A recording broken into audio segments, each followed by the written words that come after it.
युवा साथी हैं, बच्चे हैं, बच्चियां हैं, या जिनका पढ़ाई का समय है, किसी कम्पिटिटिव एग्ज़ाम की तैयारी कर रहे हैं, तो उन लोगों के लिए बहुत महत्वपूर्ण है। छोटे बच्चों के लिए भी बहुत जरूरी है।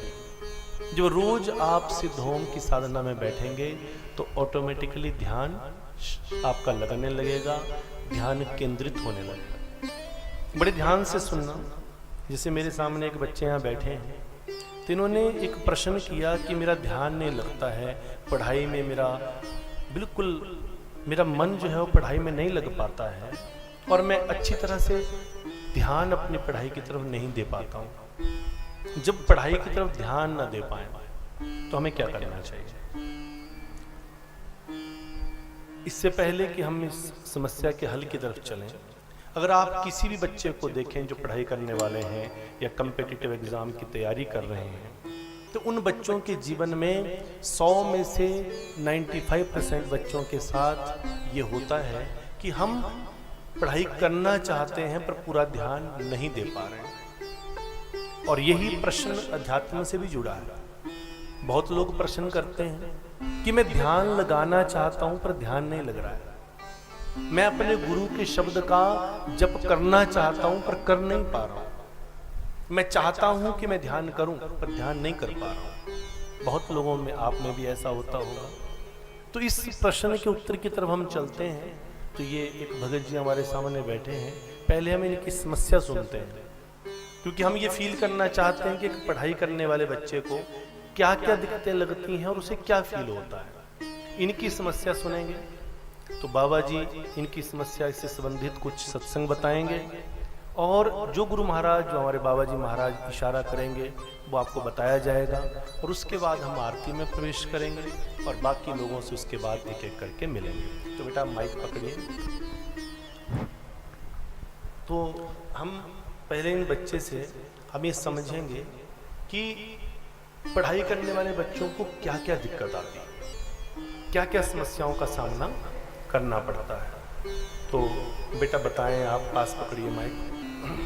हेलो, सिद्ध ओम गुरु जी।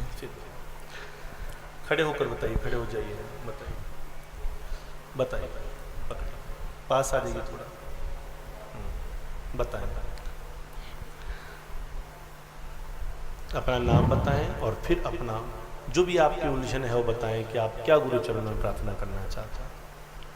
सिद्ध ओम, मेरा नाम निखिल चंदेल है। मैं आजकल टेस्ट की प्रिपरेशन कर रहा हूँ, तो मेरा प्रश्न भी उसी के रिगार्डिंग था कि जैसे कि हम टेस्ट की तैयारी कर रहे होते हैं तो कुछ न कुछ उसमें बाधाएं आती रहती हैं। कभी कंसिस्टेंसी नहीं रहती, कभी कुछ ध्यान नहीं लगता, कभी ध्यान इधर उधर भटक जाता है। तो मेन तो मतलब स्टूडेंट का यही रहता है, अगर पढ़ना चाहें भी तब भी अपना पूरा एफर्ट उसमें नहीं दे पाते हैं, तो ये प्रॉब्लम थी। क्या लगता है आपको कि आप ध्यान क्यों नहीं दे पाते हैं?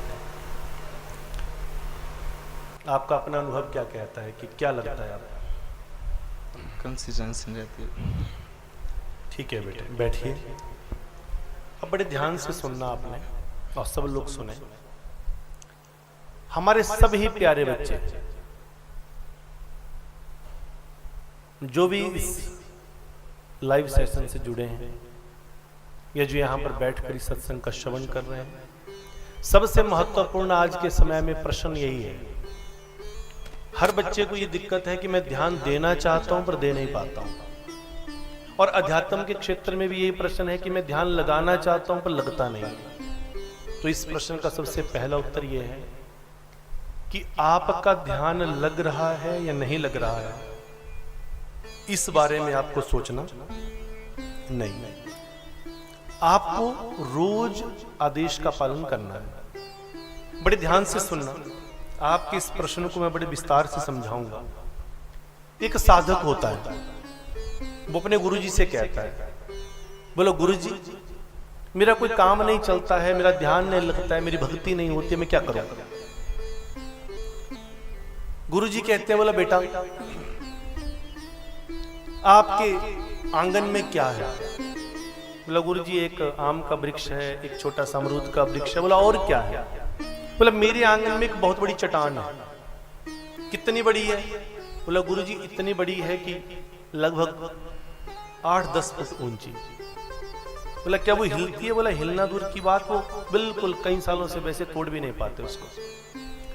तो गुरुदेव ने कहा कि बेटा तुमने क्या करना है, रोज आपने उस चट्टान को धक्का देना है। अपने मृदुल जी भी सुन रहे हैं, मृदुल नाम है ना, मंजुल। तो कहा बेटा आपने रोज चट्टान को धक्का देना है।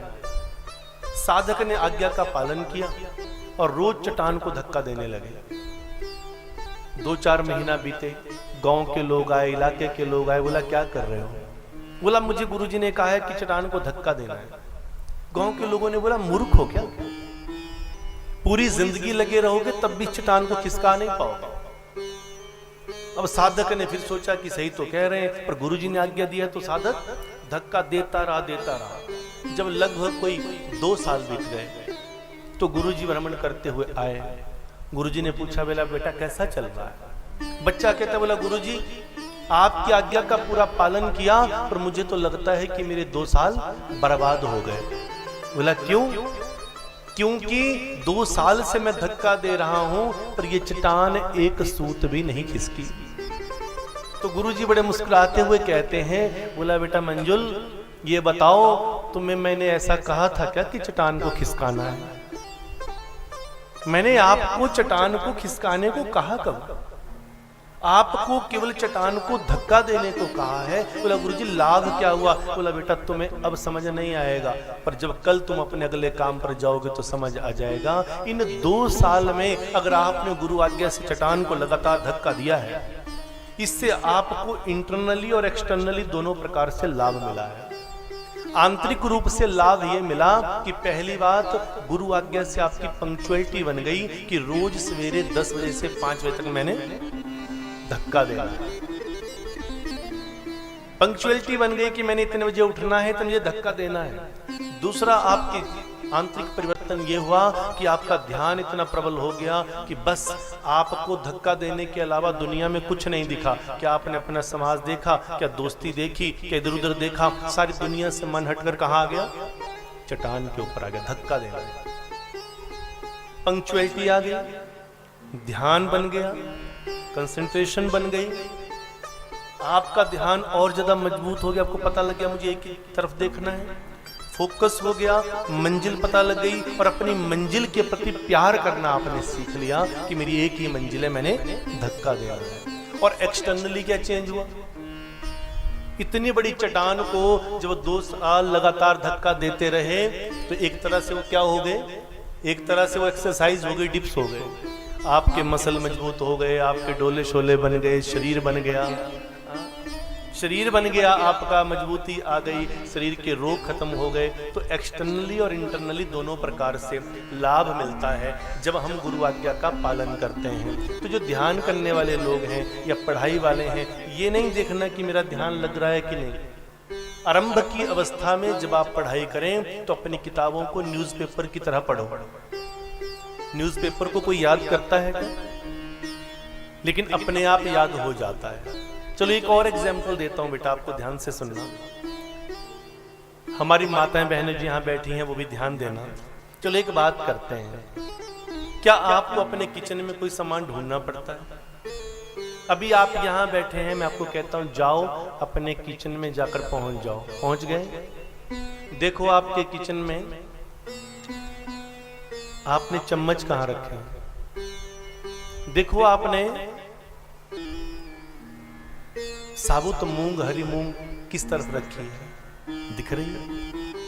देखो चावल किस तरफ रखे हैं? झाड़ू कहां रखा है? प्याज कहां रखा है? हल्दी का डिब्बा किधर है? याद आ रहा है सबको? दिख रहा है? क्या आपको किसी ने कहा था कि आप इसको याद करो? बोलो। आप अपने घर में जाओ, आपके जूते कहां रखे हैं? आपने याद करो। आपकी वो सफेद रंग वाली शर्ट कहां है? याद करो। क्या आपको किसी ने कहा था कि इसको याद करो? अगर आप ये सोच के चलोगे कि मुझे याद करना है तो याद नहीं होगा। पर अगर आप इसे अपनी लाइफ का हिस्सा बना दोगे, जिंदगी का हिस्सा बना दो, पढ़ाई को जिंदगी का हिस्सा बना दो, अध्यात्म को भी अपनी जिंदगी का हिस्सा बना दूं? सच कहें तो अध्यात्म का हिस्सा हम हैं, हम अध्यात्म का हिस्सा हैं। तो रोज ध्यान लगाना है, रोज आप किताब को पढ़ो, ध्यान लगे ना लगे। गुरुजी ने कहा है आंखें बंद करके बैठना है तो बैठना है, चाहे कुछ दिखे चाहे ना दिखे, ऐसा अपने जीवन में परिवर्तन करना है। हमारे श्री देवराज गौतम जी हैं, ये सिद्धयोगी धाम के बहुत प्यारे शिष्य हैं और इनका ऐसा नियम है कि रात्रि को कई बार 2 बजे फ्री होते हैं। कई बार हम रात्रि में बैठ जाते हैं, कई बार दरबार लगा है, कई बार साधना में बैठ गए, कई बार सत्संग चल पड़ा। तो रात्रि को 2 बजे फ्री हो, 3 बजे फ्री हो, 4 बजे फ्री हो। एक बार तो मैंने ऐसा देखा सुबह के 5 बजे फ्री हुए, तो 5 बजे सब लोग आराम करने लग गए और हमारे गौतम जी अपना महाकवच, वो सिद्ध ग्रंथ जो सिद्धयोगी धाम का है, उस महाकवच को खोलकर पढ़ रहे हैं। क्योंकि पता है कि गुरुजी ने कहा है कि एक बार सोने से पहले पढ़ना है और एक बार सुबह उठकर। चाहे रात के 4 बजे फ्री हुए पर महाकवच को पढ़ना नहीं छोड़ा। तो ये जीवन का एक पंक्चुअलिटी, जीवन में जब हमारे अंदर पंक्चुअलिटी है तो सब कुछ है। कहते हैं regularity is directly proportional to success. Success कैसे मिलती है? सक्सेस बहुत ज्यादा मेहनत करने से नहीं मिलती। आज 10 घंटे पढ़ लिए, कल 5 घंटे, परसों 1 घंटा, अगले दिन मन किया 20 घंटे बैठे रहे, तो आपको क्या लगता है सफल हो जाओगे? ऐसे व्यक्ति कभी सफल नहीं होते। सफल कौन होते हैं? जो 20, 15, 10 ऐसे अपना मूड के हिसाब से नहीं, चाहे वो 2 ही घंटा पढ़ें पर रोज पढ़ें। रेगुलरिटी, रोज आप अपने फील्ड के साथ टच चाहिए, अपनी किताबों के साथ आप टच चाहिए, अपने गुरु शब्द के साथ टच होना चाहिए। चाहे आप थोड़ा ही करो पर रोज। ऐसा नहीं कि जिस दिन तकलीफ हो गई, दुख आ गया, उस दिन सिद्धोम जपने लग गए और जिस दिन सुख की घड़ियां हैं उस दिन 2 महीना याद ही नहीं है सिद्धोम क्या है। तो ये जीवन का सार है बेटा, अपने जीवन को हमने बदलना है। और ये नहीं देखना, मैंने कहा ना कि गुरुजी ने ये नहीं कहा चट्टान को खिसकाओ, केवल धक्का देने को कहा। वैसे ध्यान करो, पढ़ाई करो। आप कैसे? बिल्कुल आराम से, बिल्कुल अपनी जिंदगी का हिस्सा बना दो कि मैंने क्या करना है, पढ़ाई करो। ये स्ट्रेस मत लो कि मैंने इसको याद करना है, कि मेरा ध्यान बनना है। नहीं, रोज किताब खोलो, पढ़ो। 1 बार पढ़ो, 2 बार पढ़ो, उस किताब को अपनी जिंदगी का हिस्सा बना दो। अच्छा एक बात बताइए, फिल्मी गाना बहुत बच्चे सुनते हैं और ज्यादातर जो फिल्मी गाने आते हैं नए नए ट्रेंडिंग में जो चलते हैं वो सबको याद होते हैं। क्या किसी ने उसको लिखकर याद किया है? क्या किसी ने उसको लिखकर याद किया? चाहे आपका पुराना जमाना हो, चाहे आज का हो, चाहे कल का होगा, क्या किसी ने फिल्मी गाने को याद किया, कागज पे लिखा, क्या उसके लिरिक्स निकाले? नहीं, अपने आप ऑटोमेटिकली सारे गाने याद हैं। क्यों? क्योंकि आपने ये नहीं सोचा कि मैंने उसको याद करना है, आपने उस गाने को पसंद किया। जिस चीज को आप पसंद कर लोगे वो आपके कंठस्थ हो जाएगा।